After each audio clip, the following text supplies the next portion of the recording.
Le bureau d'études Sukhoi, d'après le nom de l'un des plus grands ingénieurs aéronautiques du monde, Pavel Sukhoi, a toujours eu la réputation de produire des appareils innovants et technologiquement avancés. 70% de tous les appareils de l'aviation russe portent le logo Sukhoi. En 1925, Sukhoi commence sa carrière à l'Institut central d'aérodynamique et participe à la conception des ANT 3, 4, 6, 9 et 10. ANT pour Andrei Nikolievitch Tupolev. Tupolev était alors le directeur de l'Institut et son bureau d'études en faisait partie intégrante. L'équipe de Sukhoi travaillait sous la direction de Tupolev lui-même. Sukhoi était le chef de l'équipe qui a conçu le monoplace de chasse métallique I-4 qui entre en production en 1927. «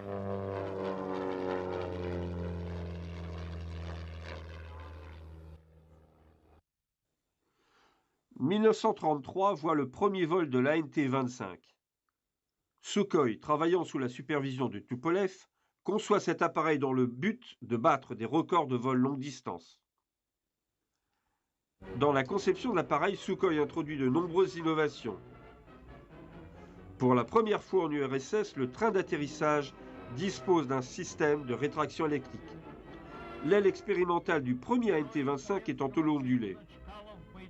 L'aile du second appareil reçoit un revêtement de toile qui augmente l'autonomie de l'appareil jusqu'à 100 km. Le premier record de distance battu l'est par l'équipage de Gromov en 1934. Il vole sur 12 411 km en 75 heures. Ce vol encourage la planification de la construction de 50 de ces avions. 20 sont seulement finalement produits. En juin 1937, Valéry Chirkalov et son équipage battent un nouveau record. Ils volent de Moscou à Portland aux États-Unis via le pôle Nord, soit 10 000 km en 63 heures et 25 minutes. On décide alors d'améliorer ses performances en augmentant les capacités des moteurs pour qu'ils atteignent 950 chevaux. Une piste spéciale est construite à côté de Moscou, une piste légèrement en pente, pour que l'appareil puisse atteindre une plus grande vitesse de décollage. En juillet 1937, l'avion décroche un nouveau record de 11 500 km en 62 heures et 17 minutes. Cette même année, Sukhoi remporte le contrat pour la conception d'un avion de combat multirôle sous le nom de code Ivanov. L'aviation soviétique désire alors un bombardier à court rayon d'action.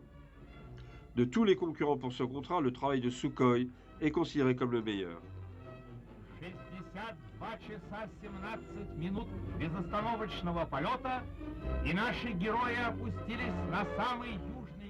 Désigné ANT-51SU-2, il s'agit d'un biplace monoplan avec un moteur Mikulin M88.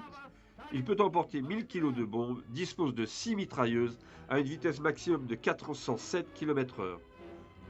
En tout, 877 exemplaires de cet appareil sont produits entre 1940 et 1942.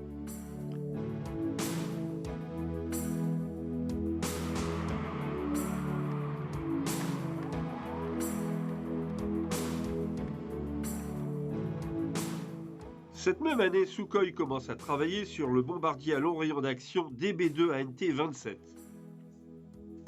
Une des versions de ce projet reçoit le nom de Rodina, la patrie, et est conçue pour des tentatives de records.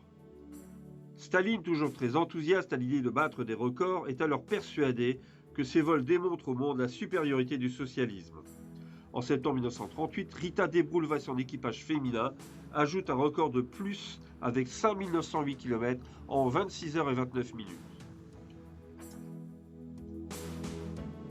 En novembre 1939, Sukhoi devint l'ingénieur en chef de son propre bureau d'études aéronautiques expérimentales.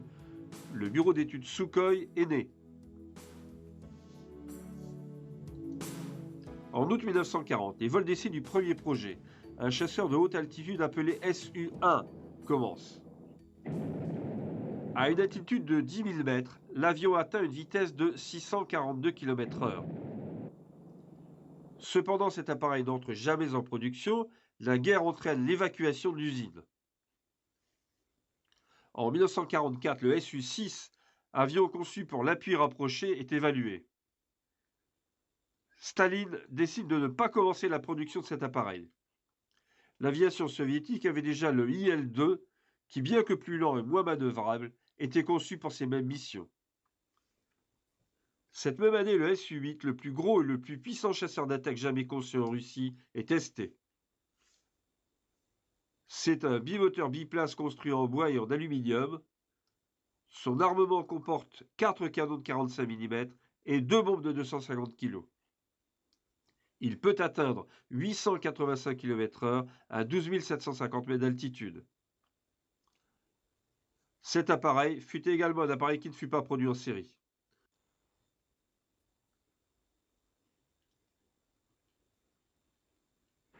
Un autre fut le Su-9 qui évolua en Su-11. Conçu en décembre 1947, le Su-12 a 2 fuselages et 2 moteurs Su-87HN. Il a une cabine quadriplace fixée sur l'aile entre les 2 fuselages. Bien que testé avec succès, l'avion n'est pas produit non plus. Le Su-10 est un bombardier diurne, rapide, quadriplace avec 4 moteurs TR-1A. Le Su-15 est un intercepteur tout temps réaction avec 2 réacteurs RD-45F de 2270 kg de poussée. Le projet Sukhoi suivant est pensé spécialement pour atteindre des vitesses supersoniques. Les calculs avaient indiqué qu'il lui fallait atteindre une vitesse de 1207 km/h. L'avion est construit mais jamais testé en vol. À l'été 1949, selon les ordres de Staline, le bureau d'études Sukhoi est fermé. L'échec du Su-15 avait entraîné la disgrâce de Sukhoi, pas vraiment un exploit dans l'ère du stalinisme d'après-guerre. Staline meurt en mars 1953. En mai 1953, Sukhoi est cité à comparaître devant le Politburo et sommé de se remettre au travail. Son objectif, concevoir un avion capable de contrer le F-86 sabre américain. Le résultat est le Su-1 qui devient ensuite le Su-7. Il a des ailes en flèche à 60 degrés. Le réacteur, un Lyulka AL-7F1 de 5000 kg de poussée, lui donne une vitesse de 2120 km/h. Le premier vol du Su-7 se déroule en septembre 1955. La vitesse de 2170 km/h est atteinte par un pilote d'essai en 1956 qui se pose ensuite moteur coupé. L'appareil avait atteint une altitude de 19 000 mètres. La production du Su-7 commence à la fin des années 50. Le Su-7B, une modification du Su-7 pour le bombardement, remplace le MiG-15 dans l'aviation soviétique. Le projet parallèle du bureau d'études est le chasseur T-3 à aile delta. Il fait avec succès son premier vol en septembre 1956. Il dispose d'un réacteur AL-7F1 de 9600 kg de poussée. Son armement est constitué de 2 missiles RR guidés RSU-2US. Le T-43 connaît 2 évolutions, le T-49 et le T-5. Le T-49 expérimental a les entrées d'air sur les côtés et le T-5 est biréacteur. Sur les bases des évaluations des T-49 et T-5, Sukhoi conçoit un appareil totalement nouveau, le T-56-1. Son radar embarqué est installé dans le nez. Les entrées d'air ont été placées sur les côtés du fuselage près du cockpit et ces 2 Turmansky R-11F2 Su-300 atteignent 6600 kg de poussée. Son armement comporte 2 missiles RR, R-8M ou R-98. À la fin des essais, le Su-09581 est renommé Su-15. Le Su-15 et son évolution Su-15TM est pendant 30 ans l'intercepteur principal du système de défense aérienne soviétique. En 1965, Sukhoi conçoit un tout nouvel appareil, Le nouvel avion est basé sur le Su-7B et nommé Su-17. La variante principale du Su-17, le Su-17M, équipé d'un réacteur AS2-1F3 de 3650 kg de poussée, fait son premier vol en août 1966. Le Su-17M connaît une importante production de 1970 à 1990. La version finale, le Su-17M4, possédant un système de navigation et d'armement PRNK-54 et est produit à partir de 1978.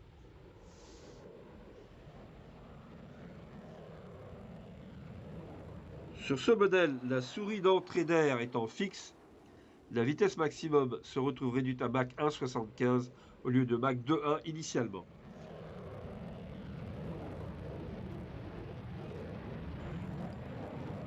Au début des années 60, 3 bureaux d'études, Myasitchev, Yakovlev et Sukhoi, travaillent sur un projet de bombardier supersonique qui aurait la capacité d'intercepter et d'éliminer les missiles de croisière ennemis.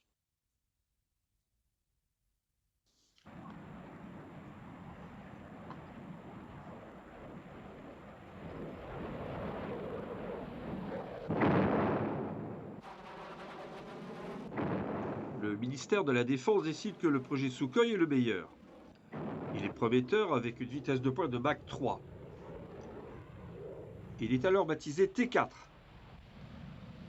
Mais la situation politique autour de ce nouvel avion n'est pas simple. Khrouchtchev était contre l'aviation, pensant que pour la défense du pays, les missiles intercontinentaux étaient largement suffisants. Il donne finalement son approbation pour le lancement du projet T4. Cet appareil pèse une centaine de tonnes et il est fait de titane pour supporter les hautes températures consécutives aux grandes vitesses. L'appareil comporte de nombreuses premières sur un avion soviétique. Pour les 4 réacteurs, on a conçu un carburant spécial, le RG1 d'Avdil. 4 réacteurs expérimentaux VD-19 sont construits, mais après 10 vols d'essai, le projet est annulé.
Pavel Sukhoi décède en septembre 1975.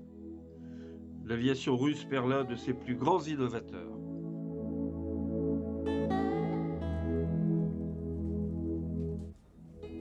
Mikhail Petrovitch Simonov devient le nouvel ingénieur en chef. Ingénieur dans l'entreprise depuis très longtemps, il se montre capable de maintenir les méthodes du bureau d'études sur les bons rails. Certains des meilleurs avions de combat au monde ont été conçus et produits sous la direction de Simonov.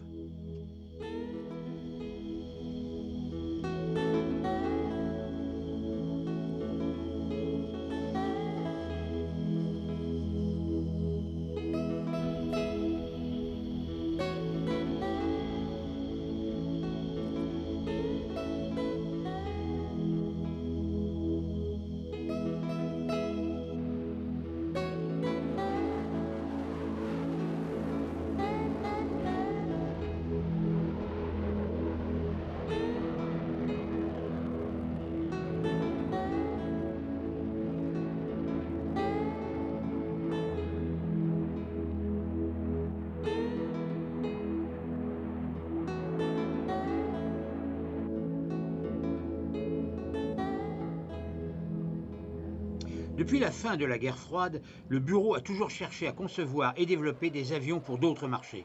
Il connaît un succès remarquable avec sa gamme d'avions de voltige et développe actuellement des projets d'avions d'affaires et de ligne.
Mais la gamme d'avions de combat Sukhoi demeure l'une des plus intéressantes au monde et mérite d'être examinée.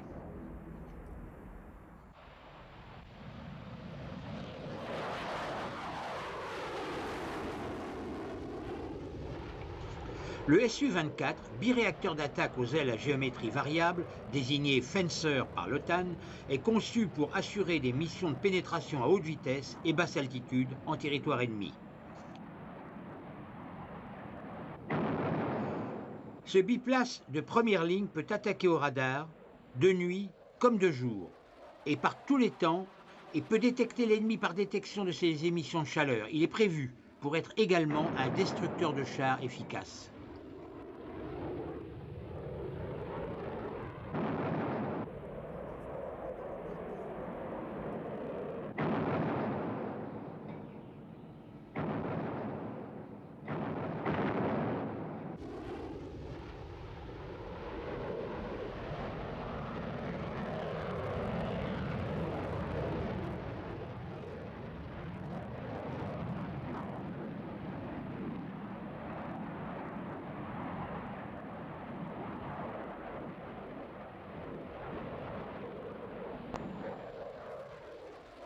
Afin d'accroître son autonomie, il est équipé d'un système de ravitaillement en vol et peut éventuellement servir lui-même de ravitailleur si on l'équipe du matériel adapté.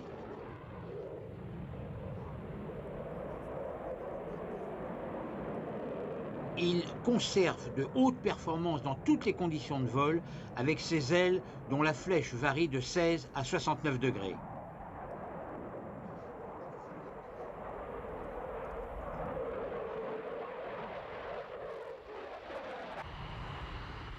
Il s'accommode de pistes même sommaires, ce qui apporte de nombreux avantages en situation de crise.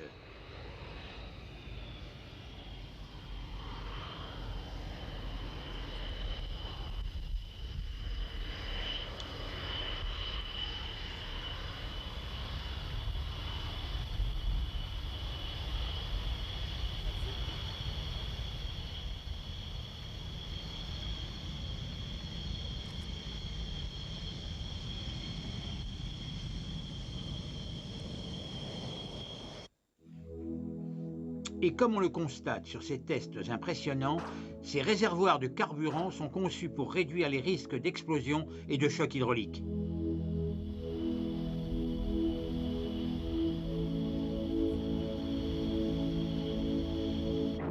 Il y a un système de protection contre les retours de flammes autour des moteurs qui permettent d'en maintenir les performances même en cas d'exposition à des ondes de choc. Les compartiments moteurs et le fuselage sont équipés de systèmes d'extinction incendie efficaces.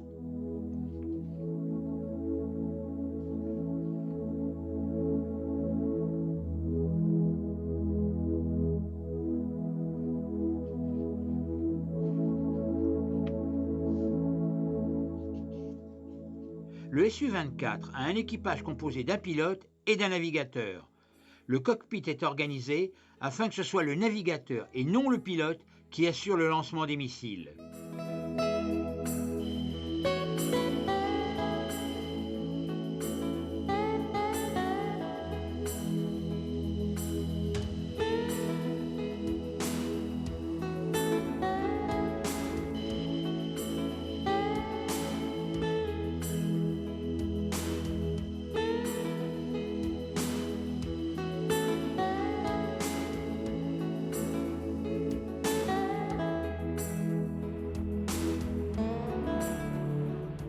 Le Su-24 a une autonomie de 2500 km ou 4250 avec un ravitaillement en vol.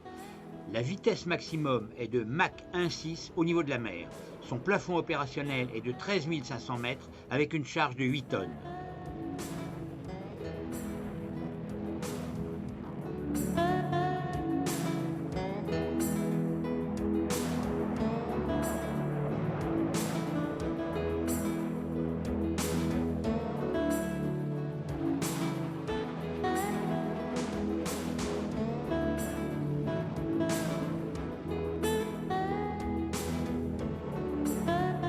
Il dispose d'un système de navigation et de tir et peut emporter une large variété d'armes sous 8 points d'emport.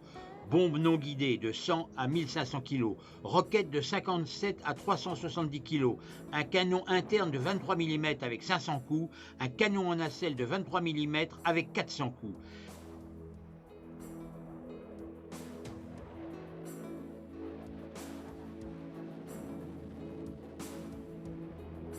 Les armes guidées incluent les missiles air-sol à guidage laser ou TV, missiles anti-radar et missiles air-air à guidage infrarouge.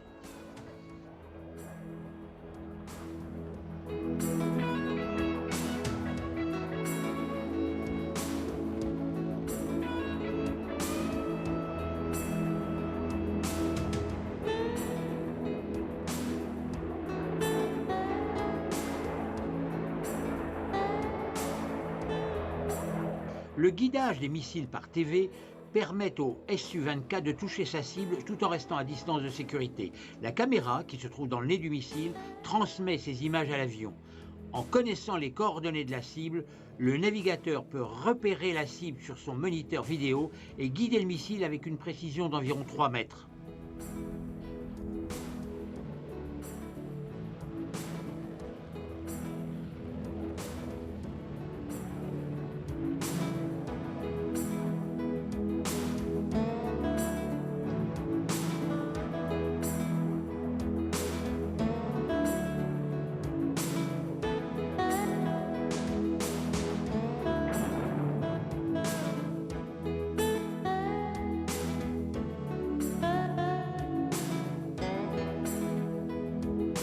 La technologie embarquée sur les avions russes les plus récents est largement supérieure à celle du Su-24.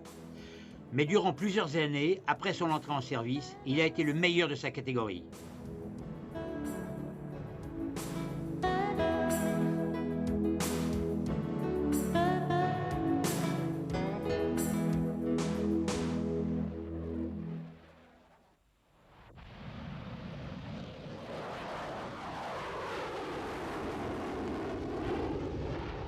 Le Su-25, baptisé Frogfoot par l'OTAN, a été conçu pour l'appui des troupes au sol.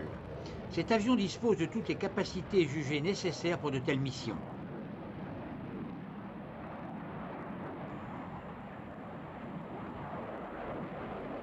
L'expérience a démontré que la survivabilité de cette catégorie d'appareils engagés en territoire ennemi repose sur la vitesse, la maniabilité, une gamme d'armement large et la capacité à encaisser des dommages.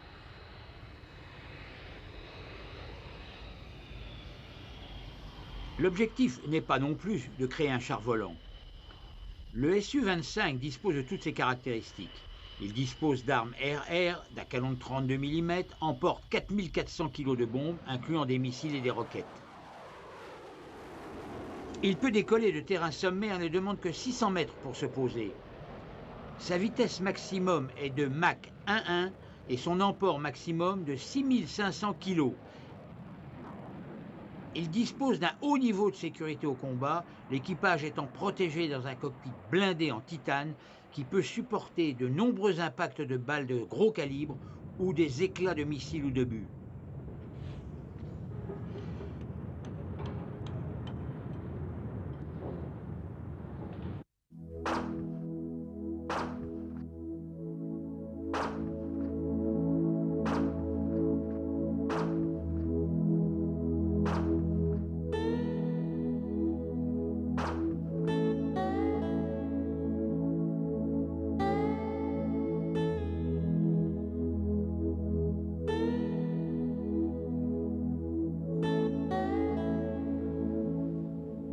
Les couches extérieures des réservoirs de carburant sont séparées par une mousse de polyuréthane qui les empêche d'exploser.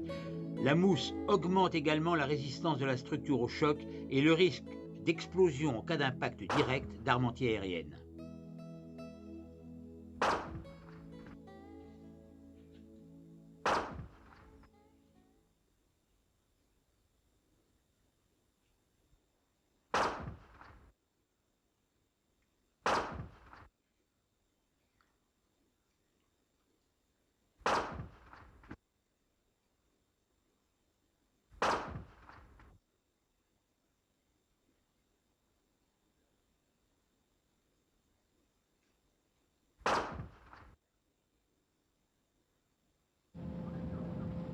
Les réservoirs sont recouverts d'une couche auto-obturante qui se referme rapidement et recouvre d'éventuels trous pour éviter les fuites de carburant.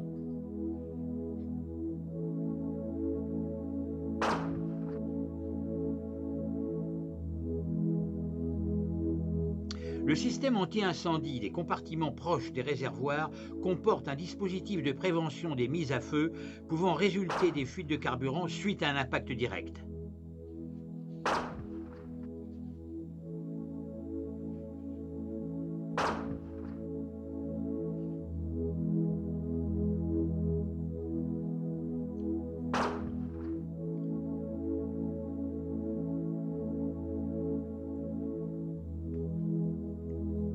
Le Su-25 est équipé de 2 réacteurs Tourmansky R-19. La structure de l'avion est conçue avec de l'espace entre les réservoirs et les entrées d'air des moteurs. Le R-19 peut supporter d'importants dommages sans que cela ne l'empêche de fonctionner.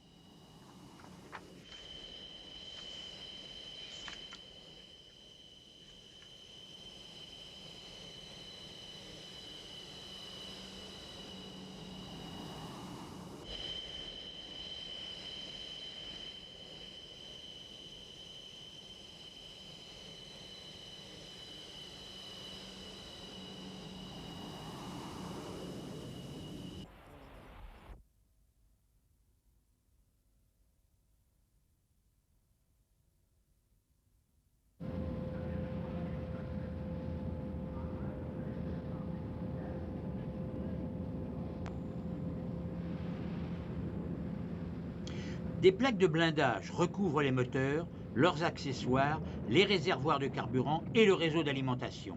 Le système de contrôle est également protégé.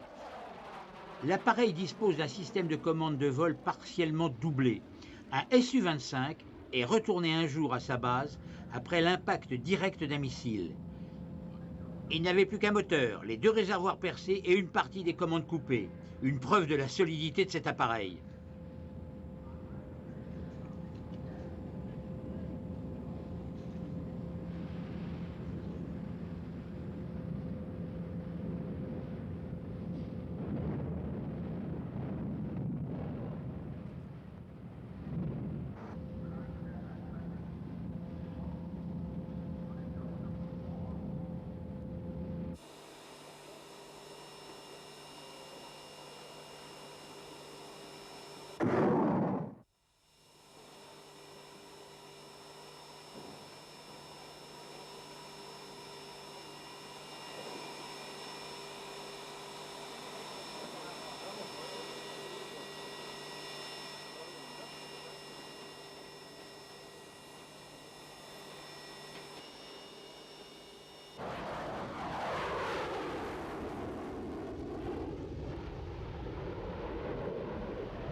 Des tests plus avancés et des modifications sur le Su-25 ont abouti au Su-25T.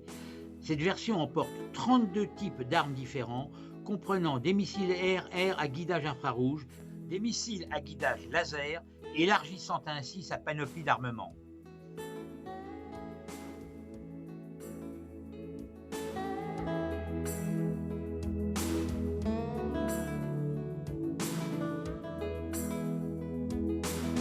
Un système de leurrage des missiles infrarouges et un système de guidage de missiles par TV d'une précision de moins d'1 mètre ont également été installés.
Ensuite est arrivé le Su-25UB, biplace d'entraînement au combat, puis le Su-28, de 2 tonnes plus léger que le Su-25UB et le Su-25BG, embarqué pour la marine et qui dispose d'une crosse d'appontage ainsi que d'un train d'atterrissage renforcé.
Le Su-25 et ses variantes sont des appareils superbes dans leur catégorie.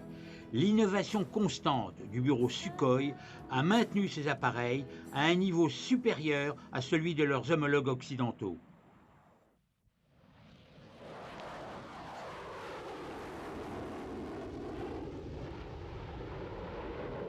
Pendant l'été 1989, pour la première fois, les experts occidentaux ont pu jeter un œil de près sur le plus avancé des avions de combat Sukhoi, le Su-27, dénommé flanqueur pour l'OTAN. Ils furent particulièrement impressionnés par les capacités hors du commun de cet avion et découvrirent que les ingénieurs aérodynamiciens russes étaient plus avancés que les leurs. Le chasseur pèse jusqu'à 22 tonnes, mais peut effectuer un 8 vertical en 800 mètres. La figure la plus impressionnante montrée au cours du meeting a été le Cobra, où, à partir d'une trajectoire horizontale, l'appareil augmente son incidence jusqu'à 120 degrés. Les seuls avions au monde à passer cette figure sont le Su-27 et le MiG-29.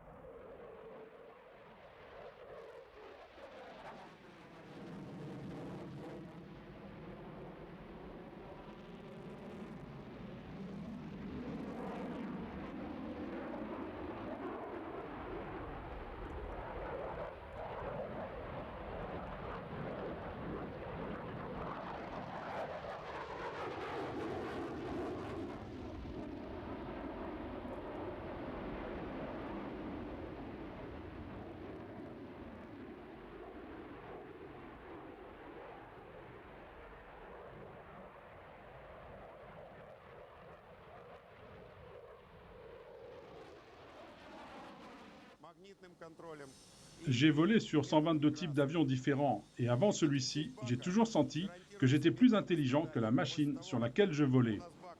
Avec le Su-27, c'est une autre paire de manches. Il est plus intelligent que moi. Cet avion est plus capable que son pilote. Il est essentiel que chaque pilote qui grimpe sur cet avion soit entraîné à la perfection pour utiliser son plein potentiel. Et surtout, quand j'ai piloté le Su-27 pour la première fois, j'ai compris que c'était l'avion que j'avais attendu toute ma vie. Et ça valait vraiment le coup d'attendre.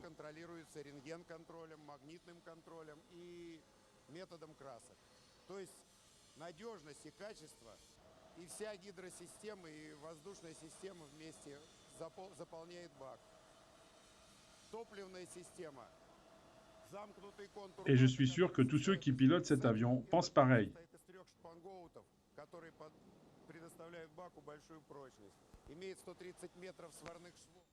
Le Su-27 est un monoplace supersonique chasseur tout temps conçu pour intercepter des cibles aériennes et emportant des missiles à longue portée.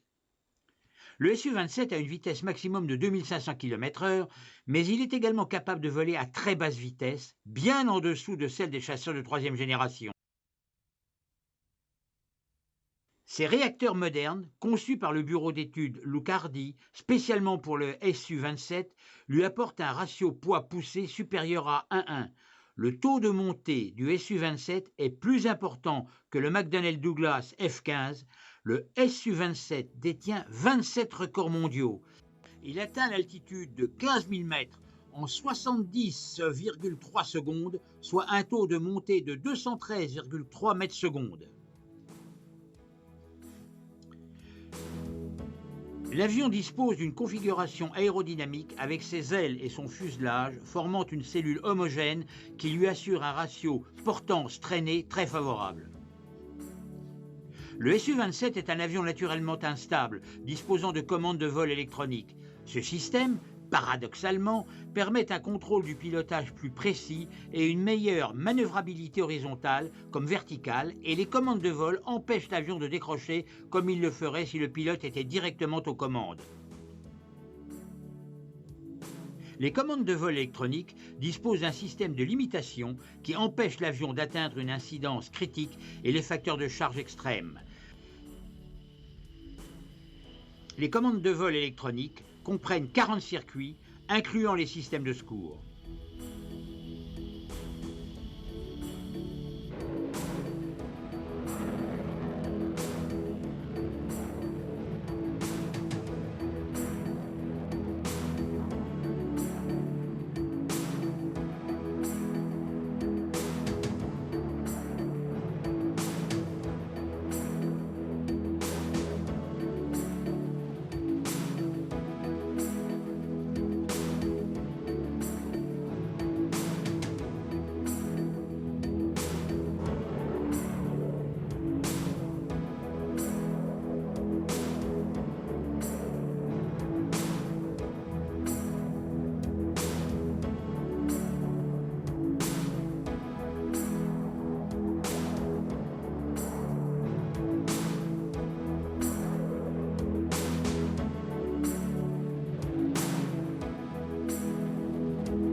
Le Su-27 est terriblement manœuvrable.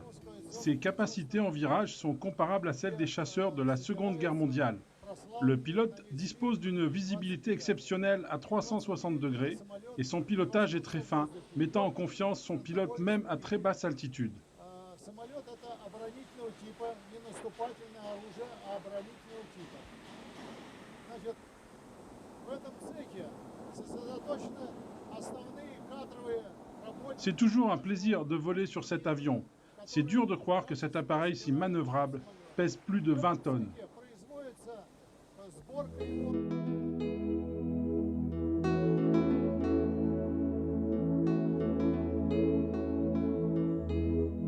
Les réacteurs du Su-27 sont protégés par des systèmes qui fonctionnent automatiquement pendant le roulage, au décollage ou à l'atterrissage.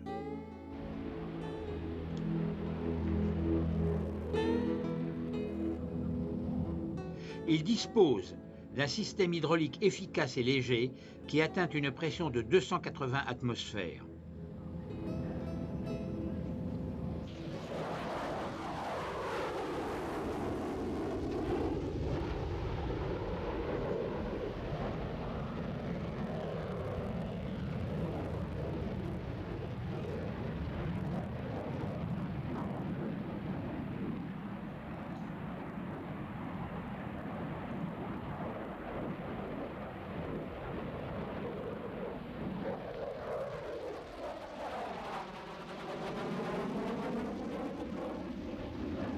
Comme le Su-25, le Su-27 est conçu pour survivre au combat avec la mousse polyuréthane et les systèmes auto-obturants des réservoirs de carburant, de l'espace entre ces réservoirs et les circuits d'arrivée d'air, une cellule solide et une protection anti-incendie efficace.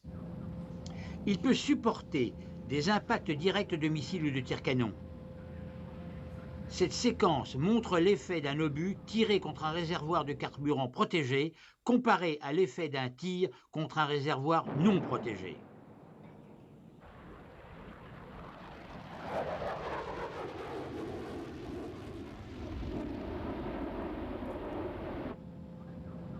L'avion est équipé d'un siège éjectable K-36GM.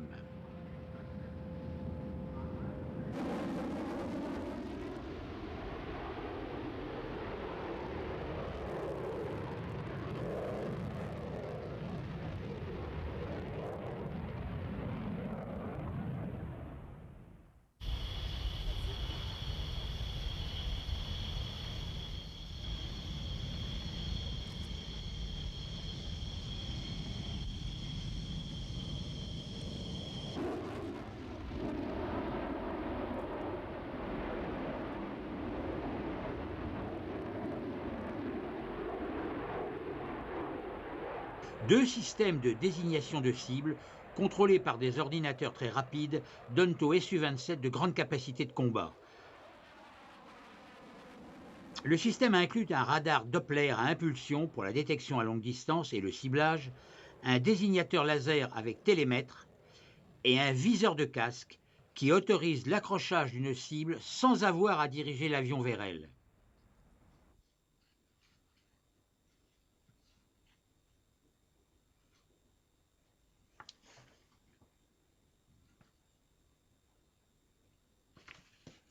Le système de navigation et le système de contrôle de pilotage permettent à ce chasseur d'assurer ses missions aussi bien de jour que de nuit, et ce, quelles que soient les conditions météo.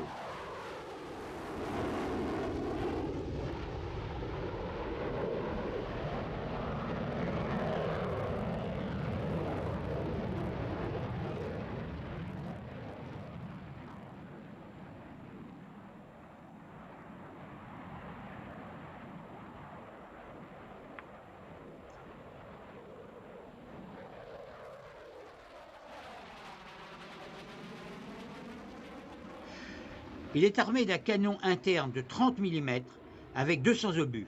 Le canon est connecté au désignateur de cible et au télémètre laser, particulièrement précis en combat rapproché.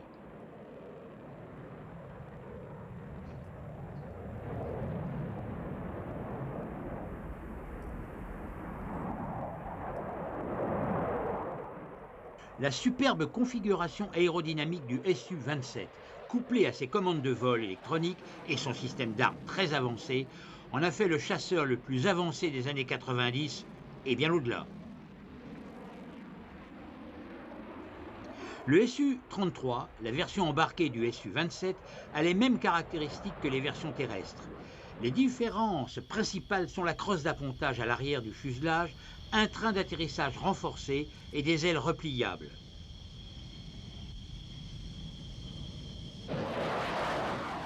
Il peut décoller de façon autonome des porte-avions de la classe Tbilissi.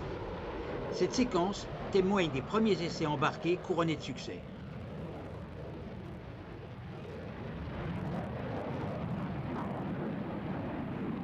Le Su-34, précédemment désigné Su-27-1B, est une version biplace côte à côte du Su-27. Les parois du cockpit sont en titane de 17 mm d'épaisseur.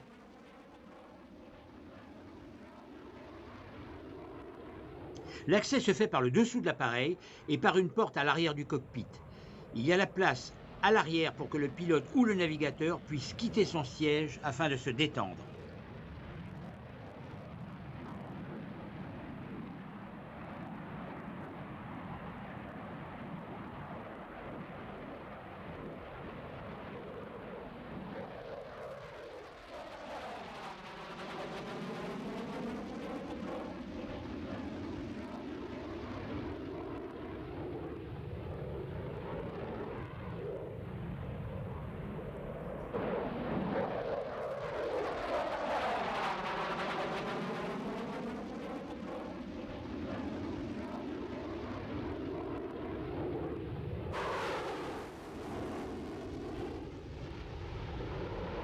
Le Su-35 est la dernière version du Su-27. Il est le premier chasseur produit avec cette configuration à 3 plans. Les caractéristiques spécifiques de ce chasseur dépassent celles du Su-27. Il dispose d'une électronique améliorée et un système de combat entièrement automatique.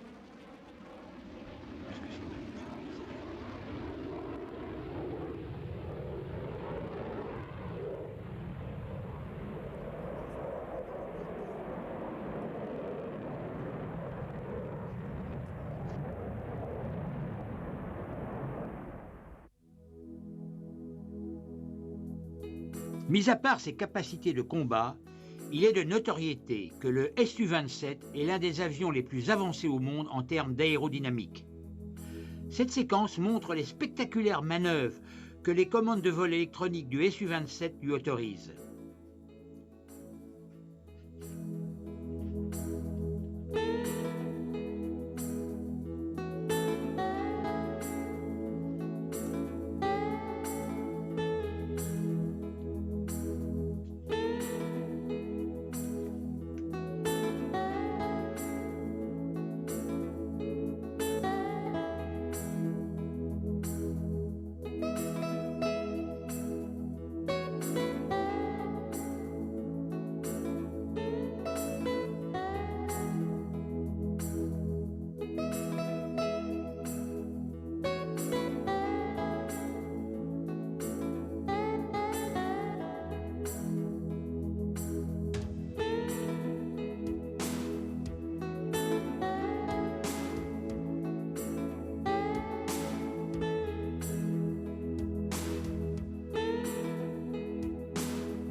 Le bureau d'études Sukhoi a utilisé les mêmes concepts avec la même exigence pour sa gamme d'avions de voltige que celle qu'elle avait utilisée pour ses avions de combat. Le Su-26M a une aérodynamique superbe. Il a participé à de nombreuses compétitions à travers le monde, y compris les championnats en Europe, et a remporté plus de 60 médailles d'or.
Robin disappearing almost out of our view, not of yours, of course, showing the fine lines of Clyde Pitt's creation. I'm sure that when he was messing around in 19...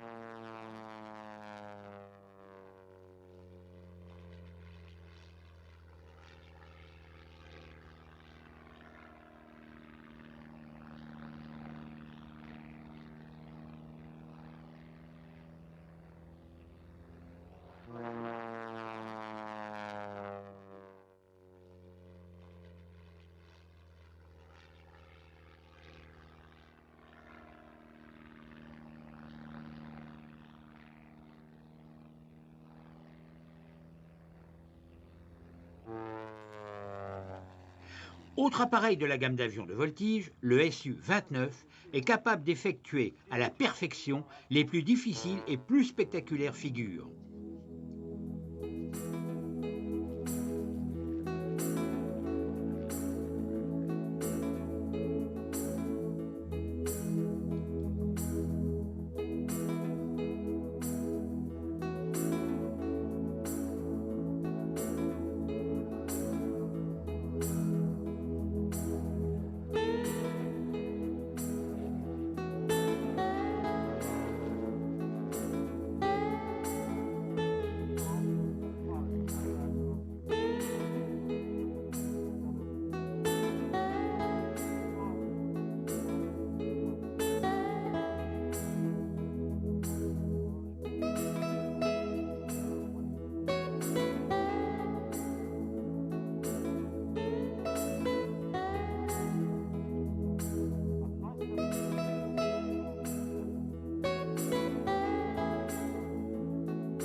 Dans le cadre de la diversification de son activité, le bureau d'études Sukhoi a cherché à pénétrer le marché des avions d'affaires.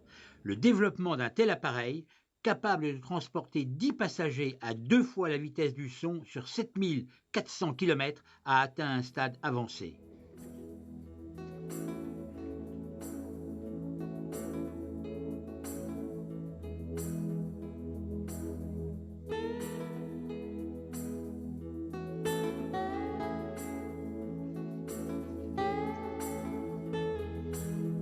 Sukhoi est également impliqué dans la conception et la production de ce nouveau mode de transport. Conçu à l'origine par des ingénieurs navals, il s'avère plus rapide que les navires et les hovercraft, plus confortable pour les passagers et dispose de grandes capacités d'emport. Bien qu'il n'ait pas la vitesse ou l'autonomie d'un avion, il est 2 fois plus économique.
Depuis sa naissance en 1939, le bureau d'études Sukhoi a toujours été à la pointe de la technologie en matière de conception aéronautique.